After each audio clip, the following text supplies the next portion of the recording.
எல்லா புகழும் இறைவன் ஒருவனுக்கே. சாந்தி சமாதானம் இறை தூதர்கள் மீதும் இறுதியாக வந்த இறை தூதரின் மீதும் அவரை பின்பற்றி வாழ்ந்த தோழர்கள் மற்றும் தோழியர்கள் மீதும் இறை நல்லடியார்கள் மீதும் உலகில் உள்ள அனைத்து ஜீவராசிகளின் மீதும் இந்த நிகழ்ச்சியை காணக்கூடிய அனைத்து நல்ல உள்ளங்களின் மீதும் இறைவனுடைய அருளும் பாக்கியமும் சாந்தியும் சமாதானமும் என்றென்றும் நின்று நிலவட்டுமாக என்று சொல்லிக்கொண்டு எனது உரையை ஆரம்பம் செய்கின்றேன். இந்த அதிகாலை வேளையிலே இந்த வாய்ப்பை கொடுத்த இறைவனுக்கு கோடான கோடி நன்றிகளை தெரிவித்த வண்ணமாக என்னுடைய உரையை ஆரம்பம் செய்கின்றேன். சமீபத்தில் நடந்த ஒரு உண்மை சம்பவத்தை சொல்லிட்டு இந்த நிகழ்ச்சிக்குள்ள போகலாம் அப்படின்னு இருக்கேன். ஒரு முஸ்லீம் ஒருத்தர் ஸ்விக்கியில் ஆர்டர் பண்ணுறாரு. ஒரு ஃபுட் டெலிவரி எடுத்துட்டு ஒரு ஆள் வராரு வீட்டுக்கு.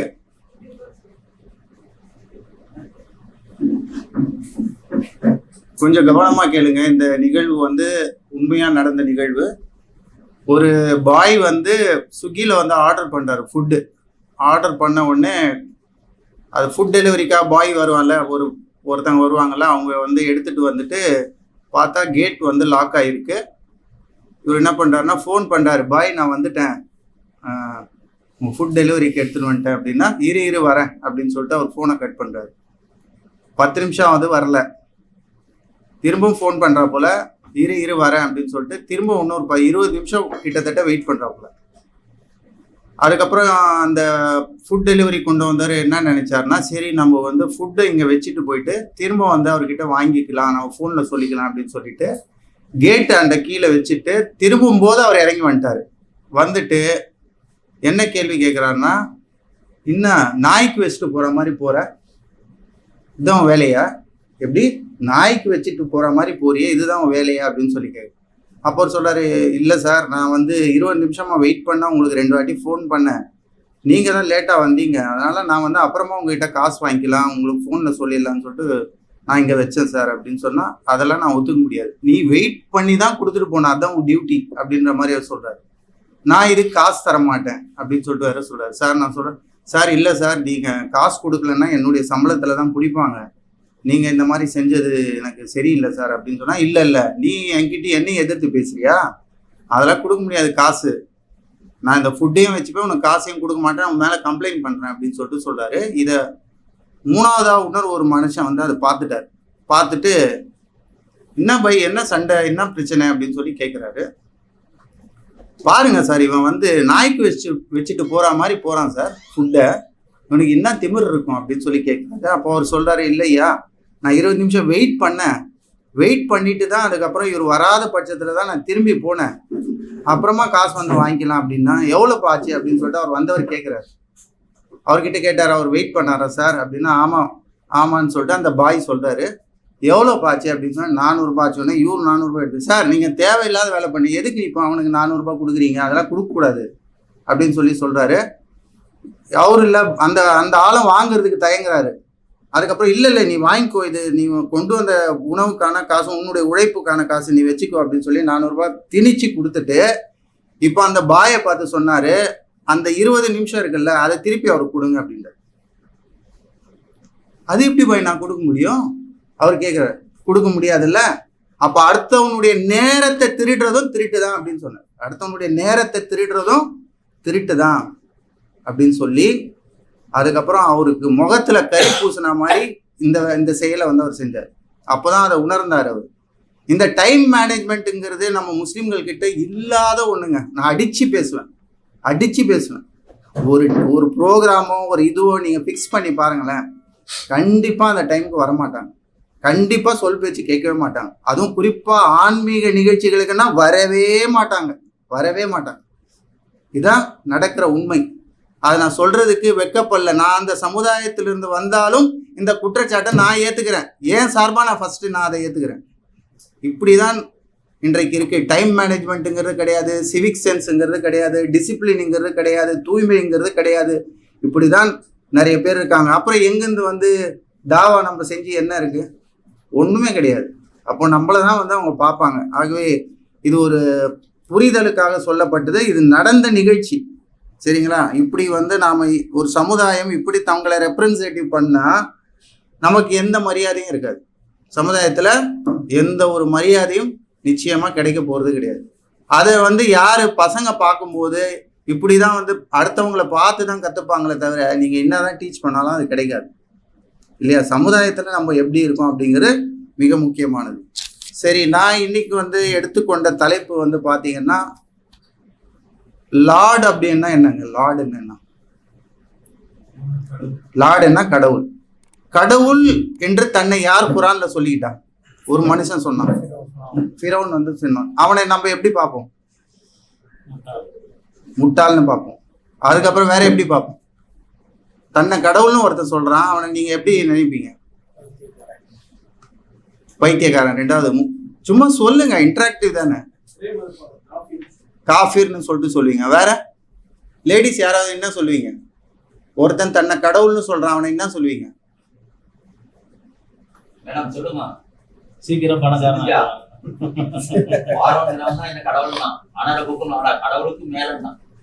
கடவுள். சரி, நான் கடவுள்னு அவர் சொன்னாரு. இப்ப அவரை பார்த்து நீங்க என்ன சொல்லுவீங்க?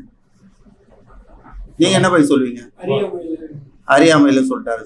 முட்டாளு, பைத்தியம், அறியாமை, சம்பாதிக்க தெரிஞ்சவன் அப்படி ஏதோ ஒண்ணு ஒரு வார்த்தையை சொல்றீங்க. ஆனா ஏத்துக்க மாட்டீங்க. பொதுவா நீங்க சொல்லக்கூடிய கருத்து அந்த ஆளை வந்து நீங்க ஏத்துக்க மாட்டீங்க இல்லையா. இப்போ இதே ஒரு விஷயத்த இன்னொரு ஆள் வந்து செஞ்சிருக்காரு, அது எல்லாருமே ஏத்துக்கிட்டோம். நான் உட்பட நீங்க உட்பட எல்லாருமே அதை ஏத்துக்கிட்டு இருக்கோம். யார் அந்த ஆள் அப்படின்னு பாத்தீங்கன்னா லார்ட் மெக்காலே. யாரு? அவனும் தன்னை லார்டுன்னு சொல்லிக்கிறான், தன்னை கடவுள்னு சொல்லிட்டு ஒரு கல்வி திட்டத்தை வந்து இன்ட்ரடியூஸ் பண்றான். இவர் வந்து டீச்சர், அதனால சொன்னவனே சிரிச்சிட்டாரு பாரு. இவர் டீச்சர் இவரு, சரிங்களா. தன்னை கடவுள்னு சொல்லிட்டு ஒரு சட்ட திட்டத்தை ஏற்றுறான், ஒரு கல்வி முறையை கொண்டு வந்திருக்கான். இதை தாண்டா நீங்க படிக்கணும், நான் தான் அதுக்கான லார்ட், நான் தான் கடவுள். அந்த கல்விக்கான கடவுள் யாரு? நான் தான். என்னுடைய அறிவை தான் நான் கொண்டு வந்து சேர்க்கிறேன் அப்படின்னு சொல்லிட்டு சொல்றான். இதை இன்னைக்கு எல்லாருமே ஏத்துக்கிட்டோமா இல்லையா? மனசாட்சியை தொட்டு சொல்லுங்க, ஏத்துக்கிட்டோமா இல்லையா? எல்லாருமே ஏத்துக்கிட்டோம். அது ஆன்மீகத்துடைய உச்சத்துல இருந்தாலும் சரி, குரானை முழுமையா கரைச்சி படைச்சவனா இருந்தாலும் சரி, டிரான்ஸ்லேஷனை வந்து பண்றவனா இருந்தாலும் சரி, தாவா ஃபீல்ட்ல இருக்கிறவனா இருந்தாலும் சரி, எந்த உலமாக்களாக இருந்தாலும் சரி, இதை வந்து நம்ம ஏத்துக்கிட்டோம். சரி, இந்த திட்டம் என்னென்னலாம் பண்ணுச்சு அப்படிங்கிறதான் வந்து இன்னைக்கு ஒரு டாபிக். நான் ஆக்சுவலி கொண்டு வந்த டாபிக் வந்து வேற. ஆனால் நான் வந்து இதை ஏன் இன்னைக்கு வந்து உங்களுக்கு சொல்றேன்னா, இந்த லார்ட் மெக்காலே என்ன பண்ணாருன்னா, மவுண்ட் பேட்டன் பிரபுக்கு முன்னாடி ஏதாவது சுதந்திரம் கொடுக்கலாம் அப்படின்னு சொல்லிட்டு முடிவு பண்ணும்போது 2 கவர்னரை வந்து கூப்பிட்டு பேசுறாங்க. கொடுக்கலாமா கொடுக்கக்கூடாது ஆலோசனை நடத்தும் போது ஒரு கவர்னர் சொல்றாரு, இல்லை நீங்க கொடுக்கவே கூடாது, இந்தியாவுக்கு வந்து நீங்க ஃப்ரீடம் கொடுக்கக்கூடாது. ஏங்க? பிளாக் கோல்டுன்னு சொல்லக்கூடிய பெப்பர் தெரியுமா உங்களுக்கு? மிளகு, அதை வந்து பிளாக் கோல்டுன்னு சொல்லுவாங்க பிரிட்டிஷ்ல. அவங்க என்ன பண்றாங்கன்னா, ஒரு கவர்னர் என்ன சொல்றாங்கன்னா, இந்த மூலிகை அவ்வளோ மருத்துவ குணம் வாய்ந்தது, இதை வந்து நீங்க வந்து இந்தியா விட்டு நீங்க போகவே கூடாது, இது இந்தியாவில தான், கொடைக்கானல தான் கிடைக்குது, கேரளாவில் தான் கிடைக்குது, நீங்க போகக்கூடாது அப்படின்றாரு. சரி, ஓகே, கேட்டுக்கிட்டாரு. அடுத்தது லார்ட் மெக்காலே வராரு. அவர் சொல்றாரு, நீங்க தாராளமா இந்தியாவுக்கு சுதந்திரம் கொடுத்துருங்க. என்னப்பா இப்போதான் ஒருத்தர் வந்து வேணான்னு கொடுக்க வேணான்னு சொல்ல, நீ என்ன திட்டம் வச்சிருக்கேன்னா, நான் ஒரு கல்வி முறையை வச்சிருக்கேன். அந்த கல்வி முறை என்ன செய்யும்? அந்த சமுதாயத்துடைய முதுகு தண்டையை உடைச்சிடும் அப்படின்ற. அப்படியா? என்னது? அவன் பேருக்கு ஹசனா இருப்பான், அப்துல்லாவா இருப்பான், ராமசாமியா இருப்பான், குப்புசாமியா இருப்பான். ஆனா நான் என்ன லாங்குவேஜ் சொல்றேனோ அதான் அவன் படிப்பான். அவனுடைய லாங்குவேஜை கீழே பார்ப்பான். நடக்குதா இன்னைக்கு? தமிழ் லாங்குவேஜ் கீழே, ஆங்கிலம் உயர்ந்தது அப்படின்னு கொண்டு வந்துட்டானா, அவனுடைய கலாச்சாரம் தான் சிறந்ததுன்னு சொல்லுவான். இவனுடைய கலாச்சாரத்தை கீழே பார்ப்பான். நடக்குதா? அவன் என்ன ஃபுட்டு கொண்டு வரானோ அதுதான் தி பெஸ்ட், அதை தான் விரும்புவான். என்னுடைய பாரம்பரியமான ஃபுட் இருக்கும்ல, அதை வந்து கீழே வச்சு பார்ப்பான். அவனுடைய மெடிசன் தான் பெஸ்ட் அப்படின்னு சொல்லுவான். ஆல்ரெடி நம்ம நாட்டில் ஒரு மெடிசன் இருக்கும், ஒரு பழக்க வழக்கம் இருக்கும், பாரம்பரிய ஒரு மெடிசன் இருக்கும், அதை கீழே பார்ப்பான். அவனுடைய திங்கிங், அதாவது ஒருத்தர் வந்து சிந்திக்கிறார்னா நேச்சுரலாகவே இயற்கையில் எப்படின்னா அவங்களுடைய தாய்மொழியில தான் அந்த சிந்தனை வரணும். ஒரு கனவு காண்றாருன்னா அவங்களுடைய தாய்மொழியில தான் வரணும். ஆனால் இன்னைக்கு அதை மாற்றி இருக்காங்களா இல்லையா? அதை மாற்றிட்டாங்க இல்லையா? அப்படி வரலன்னா அந்த மொழிக்கு செய்கிற துரோகம். புரியுதுங்களா? அப்போ இதை இன்னைக்கு அழகாக வந்து மாற்றிட்டாங்க. அப்போது ஒரு எஜுகேஷன் சிஸ்டம் வந்து அவங்க கொண்டு வந்தாங்க. அது வர்றதுக்கு முன்னாடி இதை வந்து பிரிட்டிஷ் பார்லிமெண்ட்டில் வந்து அவன் ஒரு இம்ப்ளிமெண்ட் பண்ணுறதுக்கு முன்னாடி இந்த விஷயங்கள்லாம் பேசப்படுது. பேசிட்டு அவர் சொல்கிறாரு, நாங்கள் இதை இம்ப்ளிமெண்ட் பண்ணுறோம், நான் என்ன நினைக்கிறேனோ அதுவாக அவன் மாறும். நான் ஜீன்ஸ் பேண்ட் கொடுத்தா அந்த நாட்டுக்கு அந்த ஊருக்கே செட் ஆகலைன்னா ஜீன்ஸ் பேண்ட் போடுவான். புரியுதுங்களா? நான் வந்து முடியை இங்கே கட் பண்ணிக்கிட்டேன்னா அவனும் கட் பண்ணுவான். நான் வந்து பர்கர் சாப்பிட்டா அவனும் சாப்பிடுவான். நான் பீஸா சாப்பிட்டா அவனும் சாப்பிடுவான். அந்த மாதிரி ஒரு சிஸ்டத்தை நான் கொண்டு வந்திருக்கேன். நான் என்ன கூல்ட்ரிங்க் சொல்கிறேன்னா அதை வாங்கி அவனும் குடிப்பான் அப்படின்னு ஒரு சிஸ்டத்தை கொண்டு வந்திருக்கேன்னா சரி ஓகே பண்ணு அப்படின்னு சொல்லிட்டான். அதனுடைய பாதிப்பு கிட்டத்தட்ட இந்த 200 வருஷத்துல என்னென்ன நடந்திருக்கு அப்படிங்கிறதா இன்னைக்கு டாபிக்கா பேசிக்க போறேன். இதுக்கு முன்னாடி இந்தியாவில் வந்து பாத்தீங்கன்னா என்னென்ன கல்வி முறை இருந்ததுன்னா மதரசா கல்வி முறை இருந்தது, குருகுல கல்வி முறை இருந்தது, தமிழ் வழி கல்வி முறை இருந்தது, அரபு பாரசீக கல்வி மையங்கள் இருந்தன, தொழில் சார்ந்த ஸ்கில் டெவலப்மெண்ட் பண்ணக்கூடிய கைத்தொழிலை கற்றுக் கொடுக்குற கல்வி முறை இருந்தது, ஆயுர்வேதம், கணிதம், வானவியல், அதுக்கப்புறம் யுனானி, அதுக்கப்புறம் இலக்கியம், இது எல்லாம் இருந்தது. இது எல்லாமே வந்து இன்னைக்கு பார்த்தீங்கன்னா வாஷ் அவுட் ஆச்சு. இன்னைக்கு குருகுல கல்வி முறையே இல்லை, டோட்டலாக அவன் வாஷ் அவுட் பண்ணிட்டான். மதர்சா ஏதோ கொஞ்சம் அப்படியே உயிரோட வாழ்ந்துட்டு இருக்கு, அது ஒரு சத்துணவு கூட மாதிரி. பெருசா வித்தியாசம் எல்லாம் ஒன்றும் கிடையாது. படிக்கலையா அங்கே போய் சேர்த்து விட்டுரு அப்படிங்கிற ஒரு சூழல்ல வந்து இன்னைக்கு இந்தியா ஃபுல்லாகவும் அப்படிதான் வந்து இருக்கு. ஒரு மாடர்ன் கிளாஸ் ரூம் வந்து மதரசால இருக்காது. ஒரு சென்ட்ரலைஸ்டு சிலபஸ் இருக்கான்னா இருக்காது. கரெக்டுங்களா நான் சொல்றது? அப்போ இதெல்லாம் வந்து ஒரு பெரிய டிராபேக் நம்ம சமுதாயத்தில். எந்த அளவுக்குன்னா இன்னைக்கு எப்படி சொல்றாங்கன்னா, நார்த் சைடில் நம்முடைய சமுதாயத்தில் 100 பேர் குழந்தைங்கள்ல 99 பேர் வந்து இந்த மெக்காலேயுடைய கல்வி சிஸ்டத்துக்கு பின்னாடி தான் போறாங்களாம். ஒரே ஒரு குழந்தை தான் மதரசாக்கு, ஒரே ஒரு குழந்தை. அப்போ அந்த ஒரு குழந்தை எத்தனை பேருக்கு ஒரு குழந்தை ஆலிமாவதுன்னா எத்தனை பேருக்கு அவரால் வழி நடத்த முடியும்?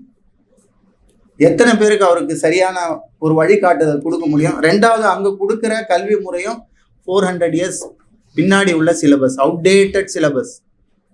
புரியுங்க? ஒரு ஆலிம் படிச்சுட்டு வந்தாருன்னா அவருக்கு கம்ப்யூட்டர் ஆப்ரேட் பண்ண தெரியாது, ஒரு இங்கிலீஷ்ல டிராஃப்ட் பண்ண தெரியாது, மேத்தமெட்டிக்ஸ்னா என்ன தெரியாது. புரியுதுங்களா? டெக்னாலஜி வளர்றதுக்கு தகுந்த மாதிரி அவர் அப்டேட் ஆகாம இருக்காரு. எந்த ஆலிமும் ஐஏஎஸோ இல்லை வந்து ஒரு அட்வொகேட்டாவோ இருக்க மாட்டேன்றாரு. புரியுதுங்களா? ரீசன் என்னன்னா அவுடேட்டட் சிலபஸ். அதுல இருந்து வரக்கூடிய மாணவர்களுடைய அவுட்புட் என்ன இருக்கு? 0வா இருக்கு. அப்போ அவங்களுக்கு மரியாதையே இல்லை சமுதாயத்துல. ஆலிம்களை எப்படி ட்ரீட் பண்றாங்கன்னா, எவனா வீட்டில் சாவு நடக்கணும், மண்டையை போடணும் இல்லையா, அப்போதான் ஆலிமுடைய ஞாபகம் வரும்.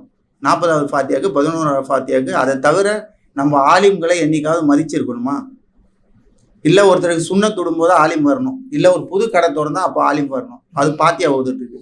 மற்றபடி ஆலிமுக்கும் மக்களுக்கும் ஏதாவது தொடர்பு இருக்கான்னா சுத்தமாக இல்லை. சம்பளம் எவ்வளோ? 8000 ரூபாய் 10,000 ரூபாய். ஆனால் நம்ம 6 மாதத்துக்கு ஒரு வாட்டி சுண்ணாம்பு அடிப்போம், லைட்டு போடுவோம், ஏசி போடுவோம், எல்லாம் போடுவோம். ஆனால் அவருக்கு எவ்வளோ சம்பளம்? 8000 ரூபாய் 10,000 ரூபாய். அதை வச்சுட்டு அந்த ஆள் என்ன பண்ணுவார்? அப்போ நீங்கள் சமுதாயத்தில் இருக்கவங்க யாராவது அனுப்புவாங்களான்னா அவங்க பசங்களை கொடுக்கறதுக்கு தயாராக இல்லை, ஆலிமுக்கு ஆஃபீஸ். இப்போ இதுக்கு முன்னாடி இருந்த அந்த கல்வி முறை இதுதான் வந்து இருந்தது. இதையெல்லாம் கொஞ்சம் கொஞ்சமாக அந்த கல்வி முறையில் என்ன இருந்ததுன்னா, ஒரு சமுதாயத்துடைய அந்த பழைய காலத்து கல்வி முறையில், மதரசா கல்வி முறையில் என்ன இருந்ததுன்னா வாழ்வியல் இருந்தது. ஃபர்ஸ்ட் மொராலிட்டி என்று சொல்லக்கூடிய வாழ்வியல் அவங்களுக்கு கற்றுக் கொடுக்கப்படும். நீங்கள் நல்லா பாருங்கள், இன்னைக்கு கூட இருக்காங்க சில மதரசே ஆசம்ல படித்த ஆளுங்களுடைய ஆளுமைகள்லாம் நீங்கள் தேடி போய் பார்த்தீங்கன்னா தெரியும். அவங்களுடைய இங்கிலீஷ் நாலேஜுக்கு முன்னாடி இப்போ இருக்கிற டாக்டர்ஸ் நிற்க முடியாதுங்க. அவங்களுக்கு இருக்கிற அரபிக் நாலேஜ், அவங்களுக்கு இருக்கிற உருது நாலேஜுக்கு முன்னாடி பல பேர் வந்து ஆடி போயிடுவாங்க. அந்த மாதிரியான ஒரு நாலேஜ் இருக்கும். அப்போது மொராலிட்டி இருந்தது. ரெண்டாவது, அவங்க அது மட்டும் இல்லாமல் எக்ஸ்ட்ரா கரிக்குலம் என்று சொல்லக்கூடிய ஒரு ஸ்கில் டெவலப்மெண்ட் ஏதாவது வச்சுருப்பாங்க, அவங்ககிட்ட நிச்சயமாக இருக்கும். அடுத்தது, அவங்ககிட்ட ஆன்மீகமும் இருக்கும். அடுத்தது, ஒரு மொழியை ப்ராப்பராக கற்றுக்கிற திறன் அவங்ககிட்ட கற்றுக் கம்யூனிகேஷன் ஸ்கில் சொல்கிறோம்ல, அதை கற்றுக் கொடுத்துருப்பாங்க. அடுத்ததாக, சமுதாயத்துடைய பொறுப்பு, இந்த கம்யூனிட்டிக்கு நம்ம ஏதாவது ஒன்று பண்ணணும் அப்படிங்கிற விஷயங்களை அங்கே கற்றுக் கொடுத்துருந்தோம். அதனால தான் ஒரு பழைய பிரசிடென்ட் ராஜேந்திர பிரசாத், யார் எனக்கு பேர் தெரியல, மதரசா கல்வியில் படிச்சுட்டு வந்தது. அப்போ என்ன ஆகுதுன்னா, இதோடு சேர்ந்து இருந்தது. அங்கே வந்து அறிவுங்கிறது வந்து ஒரு வேலை வாங்குற கருவி அப்படின்னு சொல்லப்படலை, மனிதனை உருவாக்கும் அமைப்பு அப்படிங்கிற மாதிரி வந்து டீச்சிங் சொல்லி கொடுத்தாங்க. ஆனால் மெக்காலேவுடைய நோக்கம் 1835 ஒரு முக்கியமான கருத்தை வந்து அவர் சொல்றாரு. Indian in blood and colour, but English in taste, opinions, moral and intellect அப்படின்னு சொல்லுவார். அவருக்கு பிளட்டு வந்து இந்தியனாக தான் இருக்கும், எப்படி பிளட் வந்து இந்தியனா தான் இருக்கும், கலரும் இந்தியன் கலர் தான், ஆனா டேஸ்ட் நான் சொல்ற டேஸ்ட், லாங்குவேஜ் நான் கொடுக்குற இங்கிலீஷு, ஒப்பீனியன்ஸும் மாறலும் நான் கொடுக்கறது, அது அப்படியே ஆயிடுவான் அப்படின்னு சொல்லிட்டு அவர் சொன்னாரு. உடலால வந்து ஒரு இந்தியன், ஆனா சிந்தனையால அவன் ஒரு பிரிட்டிஷ்காரன். இன்னைக்கும் ஐடி கம்பெனிக்கு நாம யாருக்கு வேலை செய்யறோம்னா யூஎஸ்க்கும் பிரிட்டிஷ்க்கும் யூரோப்புக்கு தான். என்ன ஃபைலுக்கு பதிலாக லேப்டாப் வந்துச்சு, அவ்வளோதான். பெரிய வித்தியாசம்லாம் கிடையாது. இது என்னன்னா இந்தியன்ஸையோ இல்லை மற்றவங்க முஸ்லீம்ஸையோ இல்லை மற்றவங்களையோ நேரடியாக அடக்காம இந்த ஆட்சி மூலமா வந்து நம்மளை வந்து உடைச்சிட்டாங்க. புரியுதுங்களா? இது வெறும் கல்வி மாற்றம் அல்ல, இது வந்து மனப்பூர்வமா இன்றைக்கு நாங்க ஏற்றுக்கிட்ட மனப்பூர்வமான காலனித்துவம் என்று சொல்றோம். எப்படி சைக்காலஜிக்கல் காலனைசேஷன். புரியுதா உங்களுக்கு? சைக்காலஜிக்கலா நம்ம அதை ஏத்துக்கிட்டோம். ஆமா, கரெக்டு தான், அவன் கொடுத்த கல்வி தான் சிறந்தது, இந்த கல்வியை நம்ம என்ன பண்ணிட்டோம், டாக்டர் ராஜன், இந்த கல்வியை நாம வந்து விட்டுட்டோம். இது எதுக்குன்னா உப்புக்கு சப்பாக்கு தான், இது உப்புக்கு சப்பாக்கு தான் இந்த கல்வி, அந்த கல்வி தான் இம்பார்ட்டன்ட் அப்படின்ற மாதிரி நம்ம இன்னைக்கு கொண்டு போயிட்டோம். ஆனா இன்னைக்கு பாத்தீங்கன்னா சகோதரர் கூட போன வாரம் சொன்னாரு, தமிழகத்துல மட்டும் ஒரு ஆளுக்கு ஒரு வாரத்துல 60 65 பேர் இஸ்லாத்துக்கு வராங்க. அப்போ 65 பேர் வந்தாங்கன்னா அந்த சமூக கட்டமைப்பு எப்படிங்க இருக்கணும்? அந்த உட்கட்டமைப்பே இல்லை நம்ம கிட்ட.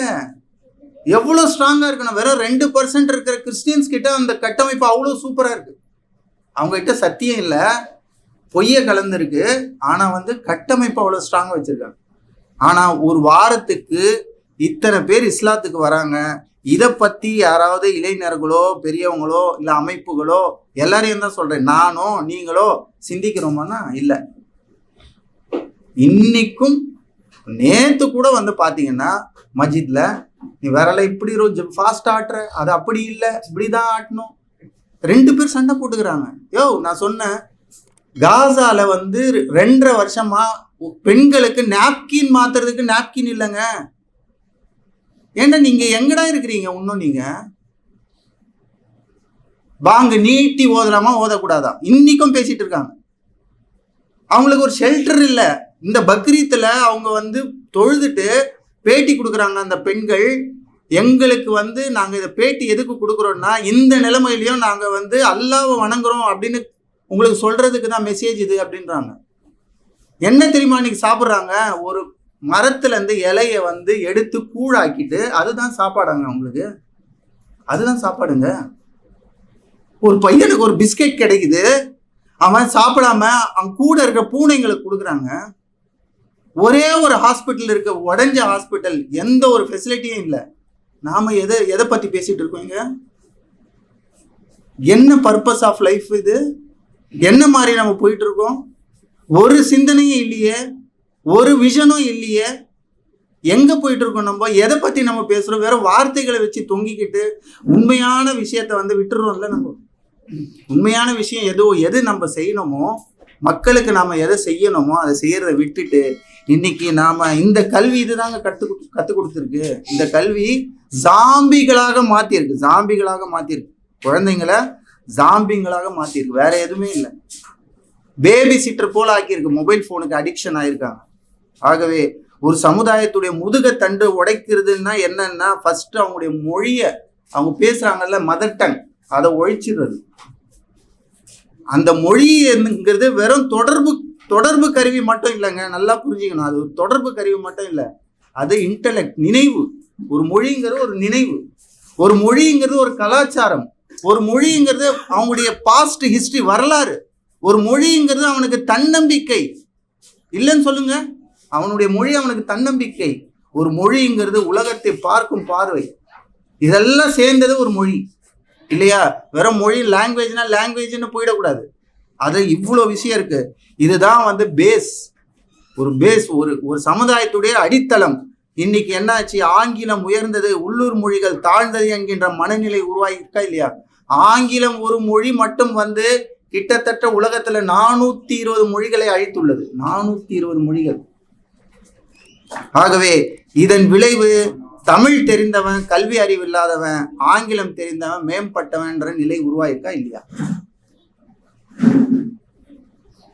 ஆகவே இந்த மனநிலை இது முஸ்லிம்களுக்கு மத்தியிலே இருக்கு, அவங்க எக்ஸெப்ஷன்லாம் ஒன்றும் கிடையாது.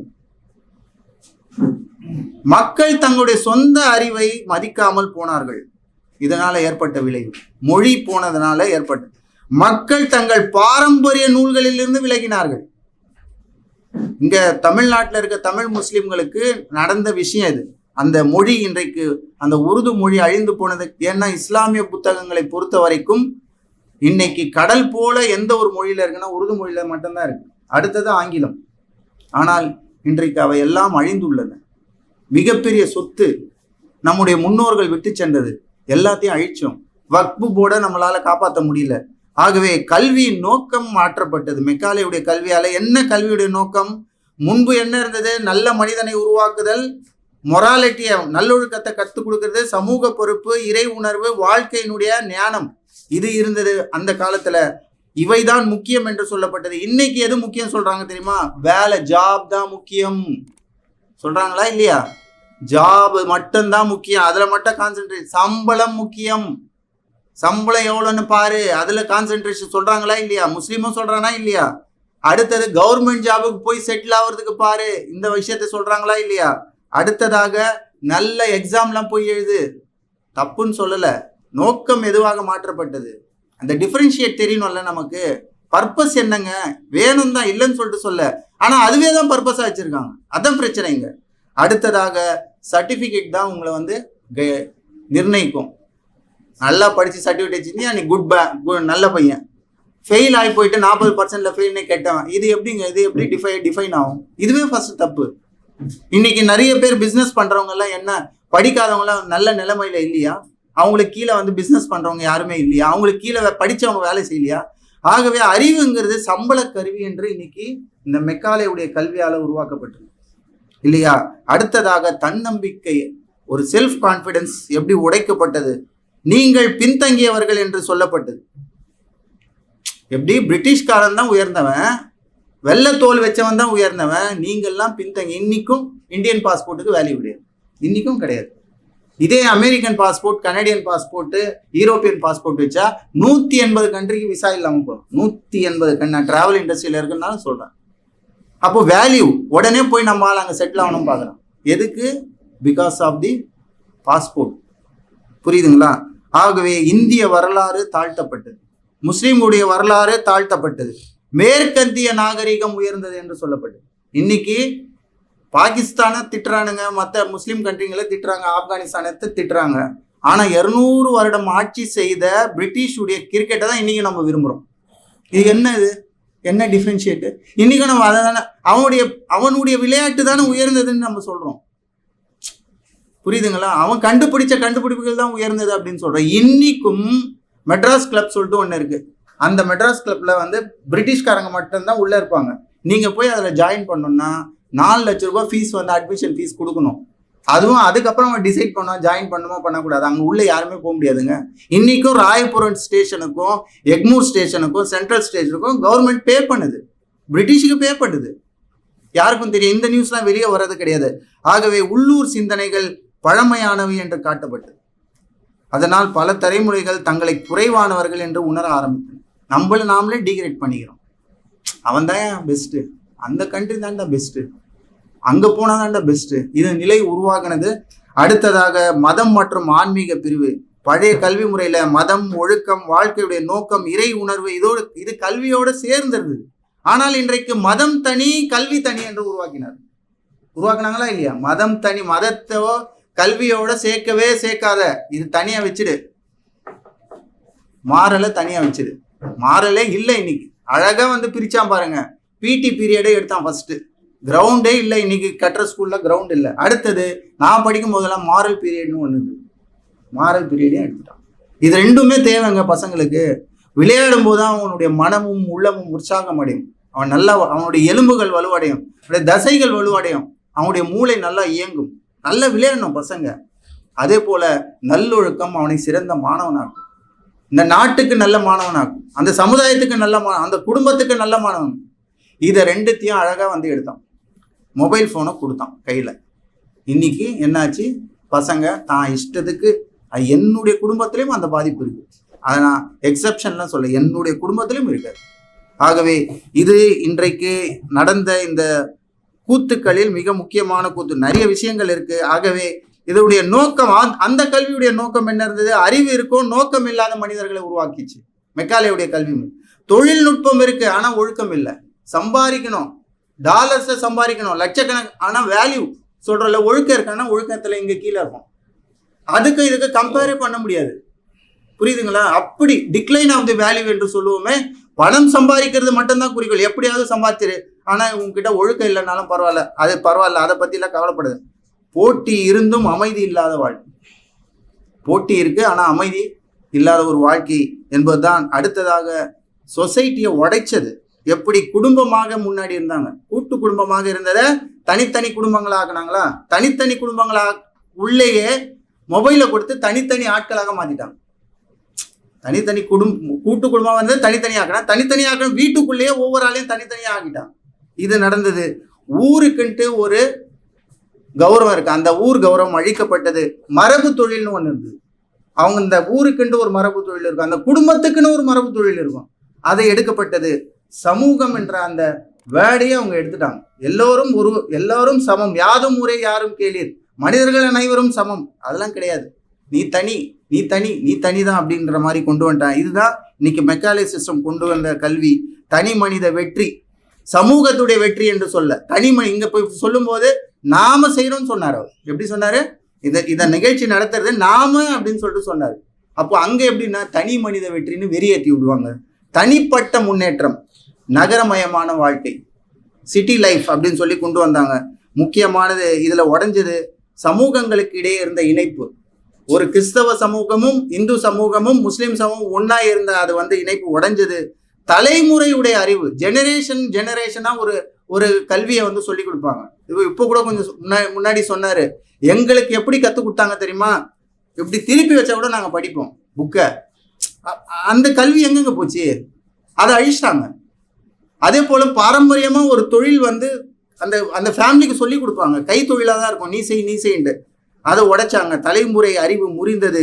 குடும்ப உறவுகள் பலவீனமானது. குடும்ப உறவுகள், family collapse of the family system என்று சொல்ல, ஃபேமிலியே இருக்கக்கூடாது, ஒரு குடும்ப தலைவினா கேவலம் அப்படின்ற மாதிரி கொண்டு வந்தாங்க. அதனுடைய விஷயங்கள் இன்றைக்கெல்லாம் மிக ஆழமாக நடந்துள்ளது. இவற்றை பற்றி பேசுங்க. ஆகவே சைக்காலஜி நடந்த மிக முக்கியமான விஷயம், தன் மொழியை பேசுறதுக்கு அவன் வெக்கப்படுறான். ஒரு யங்ஸ்டர்ஸ் தன்னுடைய மொழியை பேசுறதுக்கு வெக்கப்படுறான். தனது கலாச்சாரத்தை குறைவாக பார்க்கின்றான். ஒரு மேரேஜ்ல போய் பார்த்தீங்கன்னா தனது கலாச்சாரத்தை வெளிப்படுத்துறதுக்கு அவன் இது பண்றான். ஒரு இன்டர்வியூல போறதுக்கு தன்னுடைய கலாச்சாரத்தை வெளிப்படுத்துறதுக்கு பயப்படுறான். ஒரு விசா செக்ஷனுக்கு போறதுக்கு தன்னுடைய கலாச்சாரத்தை காமிக்கிறதுக்கு பயப்படுறான். இருக்கா இல்லையா? ஆகவே வெளிநாட்டை மட்டும் உயர்வாக நினைக்கின்றான். உடல்ல சுதந்திரமா இருக்கான், மனதுல அடிமையா இருக்கான். உடம்புல சுதந்திரம், வெளியே அவன் நினைச்சுக்கிறான் நான் வந்து ஒரு ஃப்ரீடம் உண்டு, ஆனா உண்மையில பார்த்தா அவன் அடிமையா தான் இருக்கான். ஆகவே அவன் உடலில் இதைத்தான் பல அறிஞர்கள் காலனைஸ்டு மைண்ட் அப்படின்னு சொல்றாங்க, அடிமைத்தனத்துக்கான புத்தி அப்படின்னு சொல்லிட்டு சொன்னாங்க. ஆகவே சமநிலையில் பார்க்க வேண்டிய உண்மை என்னவென்றால், நமக்கு இன்னைக்கு அறிவியல் கல்வி கண்டிப்பா தேவை, அது இல்லைன்னு சொல்லிட்டு சொல்ல. மேத்தமேட்டிக்ஸ் கண்டிப்பா தேவை, உலக மொழியும் கண்டிப்பா தேவை, தொழில்நுட்ப வளர்ச்சியும் கண்டிப்பா தேவை, சட்டங்களும் கண்டிப்பா தேவை. ஆனால் முழுமையாக நீங்க வந்து ஆங்கில கல்வி அது பக்கமே வந்து போயிடக்கூடாது. போய் அல்லாஹ் சொல்லக்கூடிய இந்த கல்வி என்ன, அல்லாஹ் எனக்கு என்ன சொல்லியிருக்கான், அதை மேட்ச் பண்ணி பார்க்க, அதை டிஃப்ரென்ஷியேட் பண்ணி பார்க்கக்கூடிய அறிவு இன்றைக்கு கண்டிப்பாக வேண்டுங்க. அது இல்லைன்னா ஒண்ணுமே பண்ண முடியாது. இவற்றோட நமக்கு நல்ல தமிழ் பேசணும், நீங்க ஆன்மீகத்தை பேசணும், ஒழுக்கமா இருக்கணும், உங்களுடைய வரலாறுகளை தெரிந்து கொள்ள வேண்டும், பாரம்பரிய ஞானத்தை நீங்கள் பாதுகாக்க வேண்டும். அத்தோட இணைந்து சமூக பொறுப்பும் உங்களுக்கு இருக்கணும், கொஞ்சமாவது இருக்கணும். நான் இந்த பூமிக்கு இறைவன் என்ன படைச்சிருக்காங்க, நான் சொசைட்டிக்கு என்ன பண்ண போறேன், இந்த மக்களுக்கு நான் என்ன பண்ண போறேன், கொஞ்சமாவது ஞானம். இஸ்லாமிய பார்வை என்ன சொல்லுதுன்னா, வேலைக்காக மட்டுமல்ல படிப்பு, அறிவுங்கிறது வேலைக்காக மட்டுமல்ல, மனிதனை க்ளோசர் டு அல்லாஹ், அல்லாஹ்விடத்துல மனிதனை அந்த கல்வி கொண்டு போதா, அதுதான் இந்த குர்ஆன் சொல்லுது. இந்த உலகத்துல கொஞ்ச நாள் தான் வாழ போறீங்க, 50 வருஷம் 60 வருஷம் 100 வருஷம், அதுக்கப்புறம் 10,000 வருஷமா 1,00,000 வருஷமா நீங்க கபர்ல இருக்க போறீங்க. அந்த கல்வியை நீங்க கொடுக்காம வேற இதை மட்டுமே கொடுத்துட்டு இருந்தா எப்படி? ஆகவே இஸ்லாமிய கல்வி என்பது மனிதர்களை அல்லாஹ்விடத்தில் நெருக்க வேண்டும். அறிவுங்கிறது அகந்தை அல்ல, அது ஒரு பொறுப்பு, ஒரு அமானா அப்படிங்கிறத வந்து மாணவர்கள் தெரிய வேண்டும், இளைஞர்களுக்கு தெரிய வேண்டும். அறிவுங்கிறது ஒரு அகந்தை இல்லை, பெருமை இல்லை, கிபர் இல்லை, பெருமைக்காக இல்லை, அது ஒரு அமானிதம், ஒரு பொறுப்பு எனக்கு கொடுக்கப்பட்டது என்று தெரிய வேண்டும். குர்ஆன் தொடர்ந்து சொல்லுது, சிந்தியுங்கள், கவனியுங்கள், அறிவை பெறுங்கள், உண்மையை மறைக்காதீர்கள் என்று சொல்லுகிறது. ஆகவே இவற்றை எல்லாம் கொண்டு ஒரு சமுதாயத்தை, வலுமிக்க சமுதாயத்தை இந்த திருக்குர்ஆன் கட்டமைக்க நினைக்கின்றது. அதற்கு மனிதர்களாகிய நம்மளிடத்திலே தான் அந்த பொறுப்பு கொடுக்கப்பட்டுள்ளது. அல்லாஹ் சொல்றாருல்ல, இதனை நாம் மலையின் மீது இறக்கி வைத்திருந்தால் அது சுக்கு நூறாக உடைஞ்சிருக்கும். நாம் மனிதருடைய உள்ளத்திலே, இதயத்திலே நாம் இறக்கினோம். ஆகவே ஒரு சமுதாயத்துக்கு மிக முக்கியம் மொழி, கல்வி, வரலாறு, ஆன்மீகம், தன்னம்பிக்கை. இவற்றை கொண்டுதான் நீங்கள் வாழ்க்கையில் வெற்றி பெற முடியும். சக்சஸ்ங்கிறது, உண்மையான சக்சஸ்ங்கிறது இதுதாங்க. வெறும் பணம் சம்பாதிக்கிறது, கார் வாங்குறது சக்சஸ் இல்லைங்க. அது எப்போ புரிய வருதுன்னா, நமக்கு அதெல்லாம் ஆண்டு அனுபவப்பட்டு 40 வருஷம் 50 வருஷத்துக்கு அப்புறம் புரியுது. இளமையில புரிய மாட்டேன். சொல்லி கொடுக்கறதுக்கு ஆள் இல்லைங்க, சொல்லி கொடுக்கறதுக்கு ஆள். இந்த மசாயில் விஷயத்திலேயே இந்த சைத்தான் வச்சுன்னு இருக்கான் நம்மள. சபிக்கப்பட்டிருக்கோம், அந்த சபிக்கப்பட்டிருக்கிறதே நான் சபிக்கப்படல, நான் ஜெயிச்சிட்டேன்னு சொல்லிட்டு அலைஞ்சிட்டு இருக்காங்க. அல்லாஹ் இடத்துல ஜெயிச்சிட்டேன் அப்படின்னு இவனே சொல்லிக்கிட்டு அலைஞ்சிட்டு இருக்கான். அதுதான் பெரிய பிரச்சனையே. ஆனால் அல்லாஹ் சபிச்சு வச்சிருக்கான் நம்மளை. ஆகவே அன்புக்கினிய சகோதரர்களே, நான் உங்களை திட்டுவதற்கோ இல்லை இப்படிப்பட்ட கடுமையான வார்த்தைகளை பேசுவதற்கோ இங்கே வரல. உங்களுக்கு புரிதல் வர வேண்டும். கொஞ்சமாவது உங்களுக்கு அந்த உணர்வு, இஸ்லாமிய உணர்வு, அல்லாஹ் ஏன் நம்மளை அமிச்சா இந்த உலகத்துக்கு அப்படிங்கிற அந்த உணர்வு கொஞ்சமாவது வேணுங்க. ஒரு 10% வேணும். இல்லைன்னா என்ன செய்ய போறீங்க சொல்லுங்க? என்ன விட்டுட்டு போக போறீங்க? இந்த சமுதாயத்துக்கு, இந்த மக்களுக்கு என்னங்க விட்டுட்டு போக போறீங்க? எல்லாமே ஒருத்தன் தான் கொடுக்கணுமா? ஏன் நீங்க எதுவுமே கொடுத்துட்டு போக மாட்டீங்களா? ஆகவே இதனை நீங்கள் சிந்தியுங்கள் என்று சொல்லிக்கொண்டு, வாய்ப்பளித்த இறைவனுக்கு நன்றி கூறியவனாக, பேசியதிலே ஏதேனும் தவறுகள் இருந்தால் என்னை மன்னியுங்கள், அல்லாஹ் அதனை புரிந்து கொள்ளட்டும் என்று சொல்லிக்கொண்டு, கல்வி என்பது வெறும் பாட புத்தகம் அல்ல, அது நாகரிகத்தின், ஆன்மாவுடைய ஒரு நாகரிகம் என்று சொல்லப்படுகிறது. இதனை நீங்கள் ஆழமாக புரிய வேண்டும் என்று சொல்லிக்கொண்டு, வாய்ப்பளித்த இறைவனுக்கு நன்றி கூறியவனாக எனது உரையை முடித்துக் கொள்கிறேன். வாக்குறுதாவான அல்ஹம்துலில்லாஹி ரப்பில் ஆலமீன்.